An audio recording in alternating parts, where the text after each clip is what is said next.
তরকারি এলা ভাই, এই বাইগুন কত করিয়া? আরে মেয়া কত কওয়া লাগে উডান, সারা বছরই তো ব্যবসা করছি। এটা রমজান মাস, এটা হলো ইবাদতের মাস, কোনো ব্যবসা নাই। আপনার যতটুকু লাগবে বাচ্চা হচ্ছে উডান উডান। কি বলে বাসেন? আরে মেয়া কত করিয়া কেজি এইটা কয়েন? দাম নিয়ে আপনি চিন্তা করবেন না, আপনি তার কেনা দাম রাখবো না বাবা। এ মেয়া কি কেনা দাম? আমি কি আপনার জামাই না হৌ রইছে আপনি আমার কেনা দামে দেবেন? আমি কি আপনার কি না মানে সারা বছর আপনি আমার দিয়ে তরকারি নেন না, রেগুলার কাস্টমার আপনি আমার। আজ আপনার দিয়ে একটু কমাই রাখলে আমার তো খেতি নাই। এ মেয়া আমি পেট থমাইছি আপনার দোকানে, আর আগে জীবনেও আই নেই।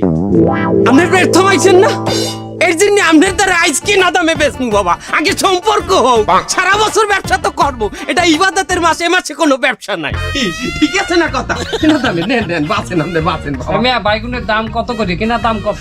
আমার কেনা দাম 150 টাকা কেজি বেগুন। নেন নেন। 150 টাকা কেনা দামে যদি আমারে দেন তা আপনার লাভটা হইবে কি? আপনি ফাও বইছি না আনে বাবা, সারা বছর তো আমরা ব্যবসা করি, এ মাস নাই লাভ করলাম না, তাছাড়া এটা রহমতের মাস।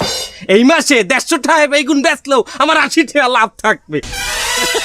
150 টাকায় বেচলে 80 টাকা লাভ মানে রহমত বরকতটা বুঝবেন না। আমার 150 টাকাই কেনা ভাই, নেন নেন, সমস্যা নাই নেন। আমি 80 টাকার নিচে এই বেগুন নিব না। 80 টাকা হইলে 1 কেজি মাপেন। কি বলে 80 টাকা? আমার 90 টাকার উপরে কেনা আছে, আপনি জানেন। এই তেলা কইলেন 150 টাকা কেনা, আরে আন কইতে আছেন 80 টাকা 90 টাকা কেনা, কথা তো বেয়া মিলে আছে। কি ঘটনা কি? যেটাই হোক আমার ব্যবসা করতে হবে না, আমি এখানে ব্যবসা করতে বলছি না। ও মা, এই তেলা কইলেন রমজান মাসে কোনো ব্যবসা নাই, এখন আবার কোন আমি ব্যবসা করতে বইছি? কি কথাটা কি আমি বুঝলাম না। ব্যবসা নাই মানে আমি সারা বছর ব্যবসা করি। আমরা বাংলাদেশের মানুষরা এই একটা বছর একটু ব্যবসা করি, এটাও যদি করতে না দেন আমরা দাম করি।